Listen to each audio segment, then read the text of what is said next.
집단 탄핵하겠다라는 얘기를 노정면 대변인이 입 밖에 꺼냈습니다. 들어보겠습니다. 지금 국무위원들 총원이 16명입니다. 예. 그중에 한 명은 박성재 법무부 장관 지금 직무 정지 상태예요. 그러면 15명 중에 5명을 탄핵을 시켜버리면 예. 국무회의가 의결을 못합니다. 그렇죠. 국무회의는 3분의 2로 의결하도록 되어 있거든요. 그러면 아예 안 돼요. 안 국무회의가 안 돌아가면 지금 올라가 있는 법안들은 자동 발효가 됩니다. 자, 줄 탄핵에 이어서 집단 탄핵을 하겠다라는 시나리오. 이게 뭐냐? 자, 화면 보겠습니다. 국무회의를 무력화시키겠다는 겁니다. 국무회의의 구성원은 대통령과 국무총리를 포함해서 모두 21명입니다. 지금 현재 탄핵소추 그리고 사의를 표명한 사람들까지 포함해서 16명입니다. 한독수 권한대행과 5명의 집단 탄핵을 더불어민주당이 추진한다면 이제 10명만 남게 되고요. 그러면은 개의 정족수가 부족하기 때문에 이 권한이 법안을 공포할 수 있는 권한이 국회의장으로 온다는 겁니다. 그러면 이제 더불어민주당이 자기들 마음대로 법안을 만들어서 통과시키고 임명권도 통과시키고 온갖 것들을 다 할 수 있다는 겁니다. 이런 주장까지 지금 더불어민주당에서 나오고 있는 상황입니다. 어떻습니까? 이런 주장 사실 어떻게 좀 보셨습니까? 글쎄요, 수단과 목적, 그러니까 목적을 위해서는 수단을 가리지 않는다는 것인데 저기 숨어 있는 것은 사실 민주당의 노정면 의원의 저 말씀에는 헌법 유린이 포함되어 있어요. 왜냐하면 헌법 유린. 헌법에 보면 15인에서 30인 이상 국무위원을 구성하도록 되어 있어요. 네. 그 15인을 지금 낮추겠다는 거잖아요. 그러니까요. 그러니까 15인을 충족 못하게 한다는 것은 국무회의라는 헌법 기관을 무력화시키고 형해화시킨다는 거거든요. 그러니까 지난번에 15명의 15일에 그 헌법 법률안 공포 기간도 무시하면서 탄핵하겠다고 하는 민주당 입장에서 보면 네. 놀랍지는 않지만은 헌법에서 15명 이상으로 구성되게 돼 있는 국무회의를 무력화시키겠다는 거예요. 그러니까 의결을 못하게 하겠다는 건 제가 이해를 하겠는데 네. 의결을 못하게 하는 방법을 쓰면서 헌법 규정까지 위반하겠다는 것은 전 도대체 납득이 안 되는 거예요.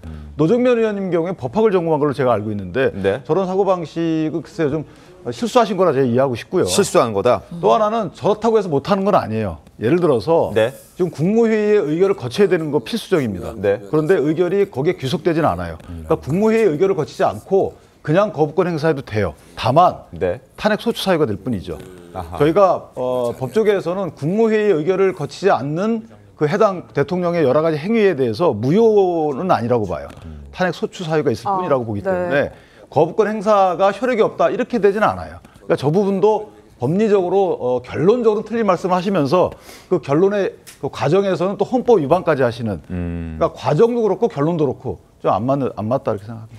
예를 들어 지금 박성재 법무장관 같은 경우에 부재하기 때문에 차관이 이제 대행 체제로 운영이 되잖아요. 그러면 이제 장관 대행을 맡고 있는 차관들이 국무회의에 참석은 하게 되는데 의결권 행사는 하지 못하는 시스템인 건가요? 그 참석하시는 분은 대행이고요. 그분들은 국무위원직을 대리할 수는 없어요. 그러니까 국무위원은 국무총리의 제청으로 대통령이 임명하는 거고 그 임명 전에 국회에 인사청문 과정을 거치기 때문에 네. 실제로는 차관이 그 직을 대행할 수 없어요.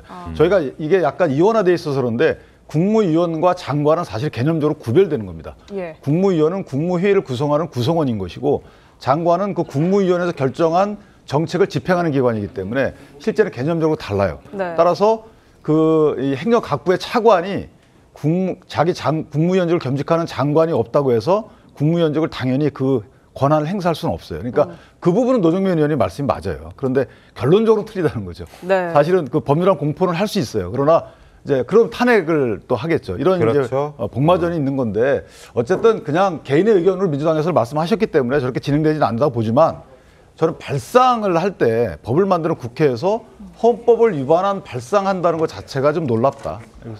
알겠습니다. 노정면 의원이 지금 동시탄핵, 국무위원들의 동시탄핵 이르면 5명의 탄핵 대상자를 정해야 한다 이렇게 얘기를 하고 있는데 이 5명 대상자를 그럼 어떻게 정할 것이냐 그 기준에 대해서 이 얘기를 했습니다. 들어보시죠.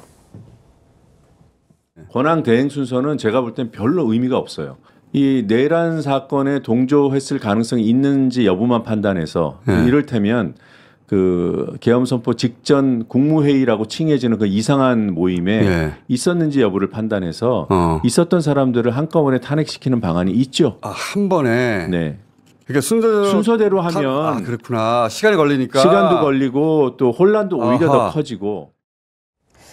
신 의원님, 저희가 계속 우려했던 게 아마 이 지점이었던 것 같아요. 그 국무회에 참석한 국무위원 전원에 대해서 탄핵을 시키게 되면 정부 운영, 그 국무회의 운영은 과연 누가 할 것인가 이 부분인데 지금 노정면 의원이 사실상 그때 국무회의에 참석했던 사람들을 다 내란 혐의로 보고 탄핵할 수 있다, 한꺼번에 탄핵할 수 있다 이런 주장하는 것 같거든요. 근데 노정면 원내대변인의 말을 너무 심각하게 받아들일 필요는 없다고 저는 생각합니다. 반대하시는 건가요, 그러면? 예, 저희는 사실은 뭐 이런 대한민국이 일방향으로 가는 거에 대해서 또 여러 가지 국민적인 판단이 있을 거기 때문에 무리하게 국무위원을 동시에 탄핵하면서까지 국정을 마비하려는 그런 의도라기보다는 지금의 상황에서 국무위원들이나 아니면 윤석열 정권에 대한 분노가 이런 방식으로도 할 수 있다라는 경고성 메시지 정도라고 이해해 주시면 좋을 것 같고요.